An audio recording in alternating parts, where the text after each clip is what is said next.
Hey guys, Aaron Cybertron Zhang here, and today I'm back with another episode of Road to Rank where I climb the online VGC 15 ladder. Still using the same team as the previous two episodes, really trying to feature Suicune. Yesterday's episode was actually really intense. Suicune did a lot of work in that first game, and opponent had a Mega Gardevoir in the second game, which was really neat, and I'm actually hoping to switch my Mega to Mega Gardevoir in future episodes, so I'm working on currently training one up, and I will be switching around my Megas. I know you guys have asked for a lot, like Lopunny and Gallade, so I'm hoping to use those soon as well. But sticking with the same team for today, if you have not checked out the Mega Salaman's team analysis or the Thundurus analysis as well, definitely go check those out because I think they're pretty helpful videos, and I did put a lot of time and effort into making them. And fear not, there are a lot more analyses and content in general coming your way, so keep your eyes open for that. But let's just jump right into it. Right now, we have our rating of 1699, so obviously one more point puts us over 1700, which is pretty neat, with a win-loss ratio of 33 to 16, which is alright.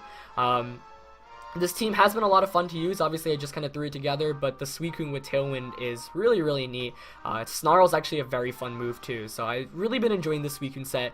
You guys have been asking me for my EV spread and information, and I'm not ready to reveal that just yet, but just be patient, and I'll probably release it soon in a Suicune analysis, so also keep your eyes open for that. And like I said, I do plan on trying to release analysis on basically every viable Pokemon in the VGC 15 format. Of course, I've already gotten ones done on Cresselia, Thundurus, Bisharp, and the last one is Sylveon. So yeah, as Ito with the rating of 1582 from Italy is going to be our first opponent of the day. So if we win this one, we will be over 1700, but definitely not going to be easy by any means because very competitive team here. Gengar, Rotom Heat, Kangaskhan, Gardevoir, Zapdos, and Aegislash entirely composed of VGC 2014 Pokemon, which is a flashback for sure. Though I'm curious as to whether, it's got any special tricks or whether this actually is just the VGC 2014 team that hasn't been updated. But of course, Gardevoir very well may be a Mega Gardevoir. Gengar could be Mega for all we know too, though I'd probably guess Focus Sash here. I do like Suicune a lot here as a lead, bar the Zapdos, so I'm thinking of going with Suicune Kangaskhan, though Terrakion's actually really good here as well. I'm gonna go with Terrakion actually, just because it can outspeed almost all my opponent's team, and the one thing it doesn't, which is the Gardevoir, I can, the Gengar, I can just take in Will-O-Wisps because I am Lumberied.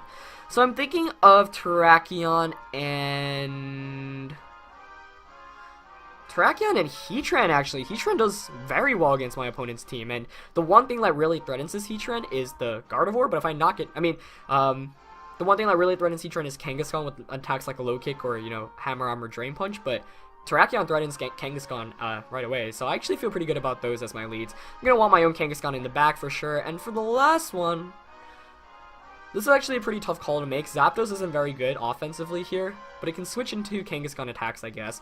You can also Thunder Wave and Roost. So Zapdos actually might not be a bad call.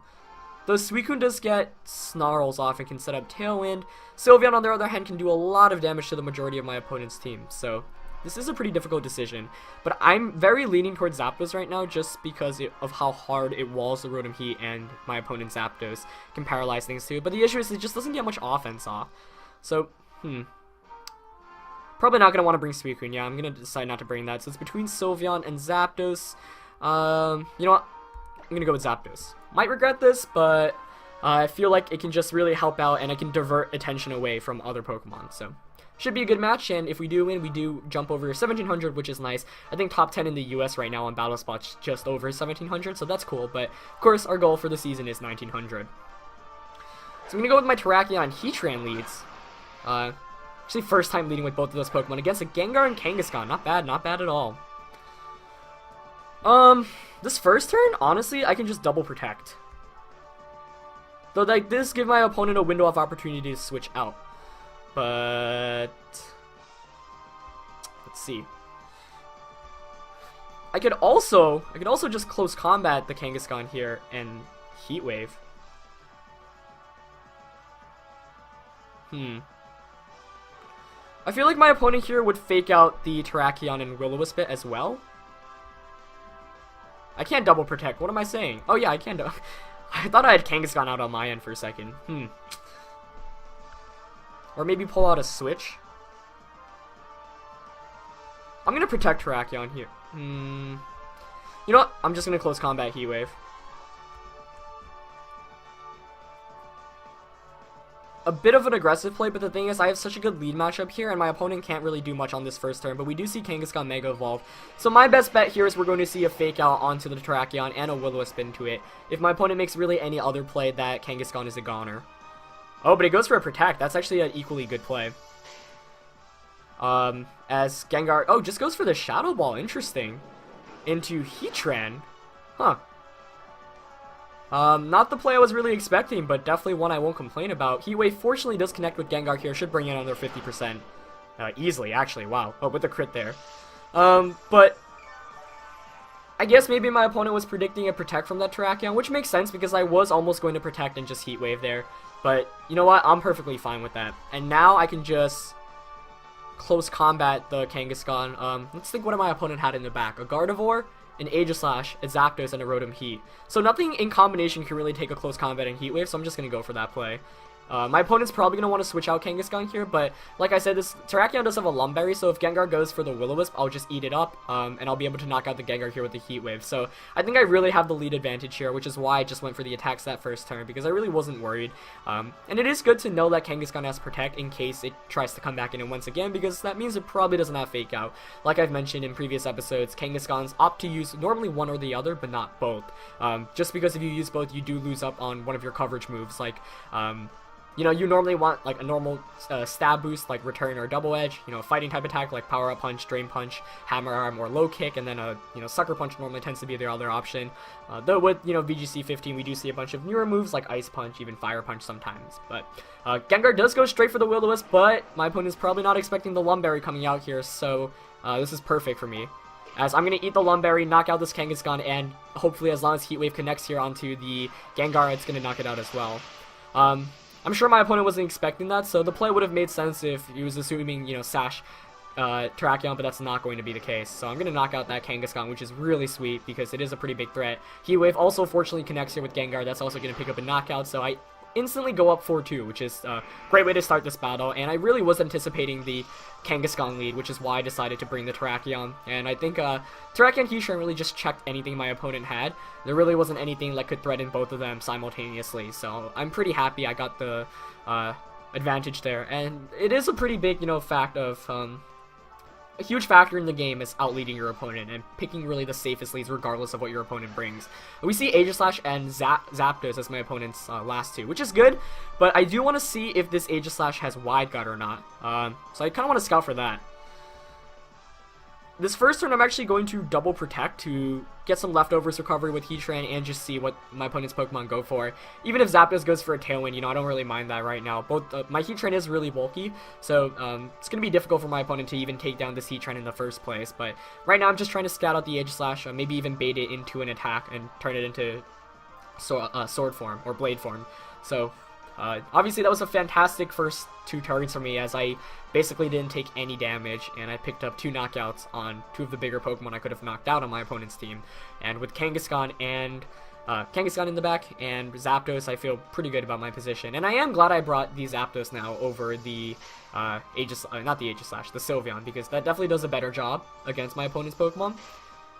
So Zapdos goes straight for the T-Bolt, as, yep, I do bait the Aegislash into sword form, or blade form. I keep on mixing the two. And it does have Shadow Ball, so this looks like a very standard kind of Aegislash, as it just Shadow Balls into me. And now I can just easily Rock Slide, and Heat Wave, yeah. I could set up a sub here, but if Aegislash reveals the Wide Guard, you know, that's good info for me. But then Zapdos is what? Probably going to T-Bolt the Heatran, but then Heatran can easily eat that up, you know, recover more from leftovers. So, I don't know. I definitely got my opponent in a good position, or a bad position for my opponent at least. I probably could have Earth Powered Aegislash here. It also might just decide to change forms and go into Shield form once again. So yeah, I mean, Aegislash is an interesting Pokemon, but actually my opponent just forfeits there, knowing that my lead is really too much to come back from. So pretty quick first win here, but it features kind of Terrakion and Heatran, which are 2 Pokemon I really like. I think they're both really great in this metagame as of right now, and You know, in previous VGC years, we've seen legendaries like Thundurus, Cresselia, Landers, and Latios, and Tornadus dominate, whereas Terrakion really wasn't used as much in VGC 2013, even though I actually won a regional championship with it. That team was very specific, and Heatran itself actually has been very good in VGC in the years it's been allowed. Made it to the finals of Worlds in both 2012 and 2013. 2012 on Wolfie Glick's team, 2013 on both the Rashomati's team and Ryosuke Kosuge's team, so Heatran is definitely one of the best legendary Pokemon in all the years it's been allowed in VGC, but that win's going to put us over 1700, which is really neat, so now we can start our climb into the 1800s. Hopefully we don't lose this next one to drop under, but, you know, it's nice to be, you know, at this point where we are right now as we continue to find an opponent. But, yeah, I know, you know, in the prospect of legendaries, it's kind of interesting. Obviously, I'm using a bunch, but these ones aren't nearly as popular as they were in 2013 or 2012 if you played those years in VGC. Though Zapdos was actually very popular in 2012 with the Electric Gem. Second opponent of the day is going to be a 1585 rated player from Germany with a team of Conkeldurr, Hydreigon, Sylveon, Metagross, Landers, and Bisharp. So also a very threatening team for a somewhat lower rated player for sure. First impressions are Suicune here does very, very well. Suicune can one-hit KO the Landers. He can set up Tailwind. It can also Hyper Voice. And there's not really much, you know, it just kind of walls my opponent's team. So I think I'm going to lead with Suicune. The question is who I want to pair next to it. Now I realize that I do have a kind of glaring Metagross weakness, so I kind of want to be careful of that. Alternatively, I can actually just lead Kangaskhan Sylveon, and there's really not much my opponent can do to beat that combination, to be quite honest with you. So, decisions. I could also go Kangaskhan Suicune. That's actually not a bad option. I do like that. Kangaskhan Suicune, Sylveon in the back. Probably not going to want to bring Terrakion on this just because the only two things it really does well against is the Hydreigon and the Bisharp, so I'm going to eliminate that from team preview, so we're down to Zapdos and Heatran. I'm thinking Heatran is a better call here, especially if that Metagross does not have Earthquake. But these Conkeldurrs are really scary to go up against. But, yep, I'm going to go with Heatran instead. Zapdos here is nice. It's alright, but the thing is I don't even have HP Ice on mine. You know, I have Heat Wave, which is something I should change for future rounds. But by not having HP Ice, I can't really even hit that Landorus T, and the Heat Waves actually do less damage than Thunderbolts do, just because Heat Wave is including spread damage, which significantly reduces it, whereas T-Bolt still gets that stab. So I'm going to go with Kangaskhan Suicune here as my opponent goes with Metagross and Landorus. Okay. Not bad, not bad. It's going to get the Intimidate off, sure, but that's fine with me. Kangaskhan, of course, doesn't really like dealing with Intimidates, but, you know, that's alright. I'm basically guaranteed a free Tailwind up here, which is awesome. I think I'm just going to fake out the Landorus and Tailwind. There's a good chance Landorus here switches out, or maybe it even stays in, but the reality here is I'm guaranteed a Tailwind off, unless the Metagross somehow manages to crit me. My prediction here is it's going to Mega Evolve and Protect to get the speed boost, because my opponent might think my Kangaskhan is fast, but if you know me and my Kangaskhan's, they tend to be slower and on the bulkier end, just because I like having that bulk more than the speed. And on a Tailwind speed, you really don't need max speed. As you see, his Metagross actually evolves before mine. I think that's a Protect coming out from the Landorus, though. Good play there. Let's see if Metagross protects as well. It does protect. Okay, perfect turn there, as I actually managed to set up a Tailwind, which is as ideal as it'll really get. So the Fake Out obviously goes into there, but the Tailwind here is really ideal. Just going to quickly grab my charger. And that's like a perfect turn one. That's really as good as it gets, especially because now my opponent is just in a really bad position. Let's see. I should have noted my opponent's team down, so I'm just going to quickly run over it.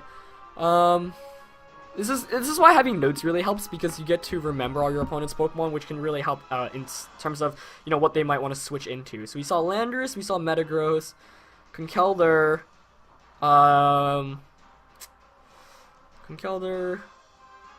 Zapdos. Do we see a Zapdos? Conkeldurr, Hydreigon for sure. Kind of want to Power Up Punch here, but that might be a bit aggressive. I could actually Power Up Punch this Landorus and Ice Beam it. Yeah, I'm going to go for this play. He's probably going to switch out Landorus here. Oh, it doesn't switch out, actually. So that Landorus is probably a goner, unless it's Assault Vest. But the reason why I went for the double target there is because I knew I was guaranteed a +1, and, you know, if it stays in, it's probably just going to get KO'd by this Ice Beam. And my Suicune is offensive enough to knock out most Landorus T, so let's see how bulky it is. It's not able to take that Ice Beam, so not a very bulky Landorus T there. Suicune does manage to knock it out, which is a perfect turn for me. We do see Meteor Mash go into, like, Kangaskhan here, though. Hopefully no attack raise. And no, as it does 120 damage, lots of damage there, but now I can just Sucker Punch it, which is really bad for my opponent, and I still have 2 turns of Tailwind left, so that last turn ended up playing it alright for me. And I knew Metagross couldn't knock out either of my Pokemon, so if my opponent, let's say, were to switch out, you know, I'd be perfectly fine, as Bisharp actually comes in for my opponent, which is a good Pokemon to have for sure. Now there are 2 plays my opponent can make, you know, protect Metagross and try to knock out my Kangaskhan, which means I could just Power Up Punch the Bisharp and Scald Metagross, because I really think Metagross might want to protect here to prevent the Sucker Punch. I'm going to go for that play. Even if Bisharp protects here, that's perfectly fine, as it does go for a protect. Okay, so I'm fine because I get a Scald off here, and then I get a free switch into Heatran should he connect with this Meteor Mash. And I, of course, always get the chance of burning here with Scald, and he has to hit the Meteor Mash, so the odds are not in my opponent's favor right now. But actually everything ends up working out. I nearly did Sucker Punch the Metagross, and in retrospect, maybe that would have been a better play. But the thing is, I knew I'd get a free switch into the Heatran I've got in the back. So I'm really honestly fine with how that plays out. And now I can just Heat Wave and Scald. Though it is kind of annoying to lose a +1 Kangaskhan like that. But I'm not going to complain. I'm still in a better position for sure. Though had I just Sucker Punch Metagross there, it would have been game actually. So, I don't know. I thought the Sucker Punch was a bit obvious, which is why I went for the Power Up Punch, but my opponent decided, made a really good play and read into that. So, props to him for that. Let's see how this next turn plays out. I'm guaranteed free damage onto that Bisharp slot, given that it protected last turn, and we're going to see it switch out. Metagross here is probably going to want to protect, as a Hydreigon actually comes in for my opponent's last one, which is definitely a really good last Pokemon to have. In anticipation, I actually should have Ice Beam that slot instead of Scalding here, just because Heat Wave would have brought down the Bisharp to its Focus Sash anyways, so that was kind of a careless play on my end. But I'm going to get the Heat Wave and the Scald off, and that's still going to do a lot of damage regardless of the resists. It's going to bring it almost under 50%. There's no burn there, but, you know, can't really complain. I'm just gonna protect in Tailwind here, honestly. I'm gonna go for another Tailwind. Even if he double targets a Suicune, I don't think a Draco Meteor and a Zen Headbutt can knock it out, just because the Suicune is so dang bulky. But, we'll have to see. And the reason why I protected there with Heatran is because there is a probability that Metagross or Hydreigon carries Earth Power / Earthquake. Both the Hydreigon and the Metagross. Actually, the Metagross I ran in the past did not have Earthquake, but the Hydreigon I run has Earth Power. So I'm still kind of upset at myself for walking into that obvious protect with Bisharp, but you know what? It is one of those kind of 50-50 plays. As we do see Earth Power come out against the Heatran there, so perfect there. Hopefully Zen Headbutt does not flinch me here. That's the one bad thing that could happen. But it doesn't, and I get the Tailwind up, which is absolutely perfect. So, given that Hydreigon actually outsped Metagross, I'd have to guess that's Choice Scarf Hydreigon. So all I have to do here is Heat Wave and Ice Beam. And I think I've basically got this game locked up. Suicune really was the MVP in this. It's not over though, so obviously the game's never over until it really is, as Metagross goes for a protect here. So hopefully, oh wow, that's problematic. So that is a really fast Hydreigon, and it actually knocks out my Hydreigon despite the Tailwind. I was not anticipating it being that fast, but that's really problematic right now for me. Now this makes the match a lot more interesting, that's for sure. I should have played safer and switched out, knowing that Hydreigon was Scarfed and that it might have been faster. That was a really bad miscalculation on my end. I don't think I can knock out the Metagross here, unfortunately, with a... I think I'm forced to Shadow Ball here. Oh my god, that was a terrible last turn. I've got a Shadow Ball, yeah.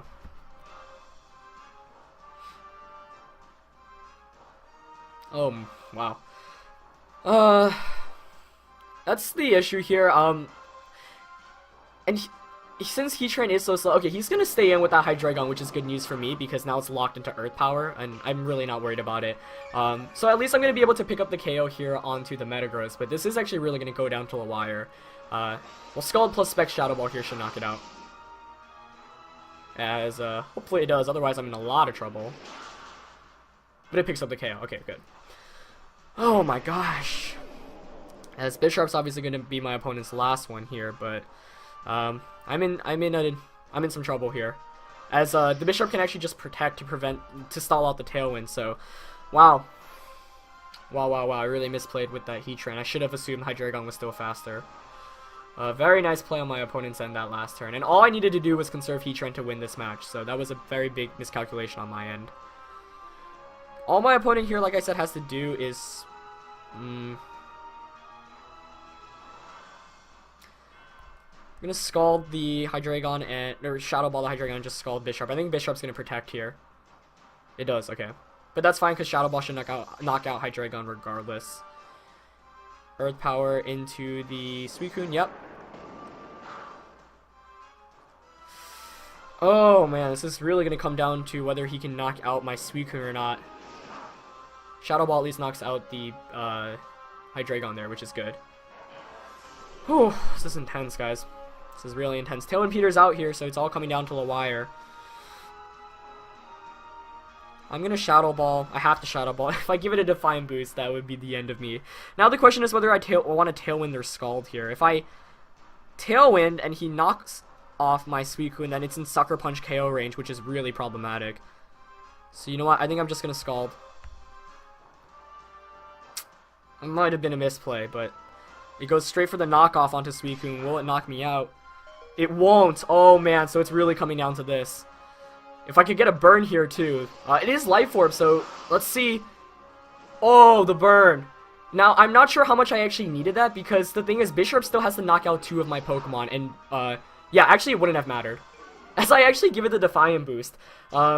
But the reason why it wouldn't have mattered was because Suicune was able to hang on, so Bisharp would have had to target 1 of 2 Pokemon the following turn, and with the Life Orb recoil and the damage coming on from the other Pokemon, it would have been game anyway. So, well, that was a really intense match. A great game to my opponent. And yeah, I mean, that burn obviously gave me some insurance in the end, but like I said, it really didn't matter since Scald and Shadow Ball was able to do enough. The key there was really Suicune surviving that knockoff. Had it not been able to survive, obviously it would have been game over because I wouldn't have been able to get a Scald off, but basically I needed both of my Pokemon to survive that turn, and fortunately enough it did. And yeah, that was a really, really intense match, especially after I not choked it away, but after the Hydreigon was able to knock out my Heatran with that Earth Power. So, you know, I should have played a bit better there, but really intense 2 matches today for sure. And with that, our rating should be around 1725, which is really neat. So, already starting our climb into the 1800s. Anyway, I hope you guys enjoyed this match. Leave a like if you did, like always, and I'll see you tomorrow. Alright, peace.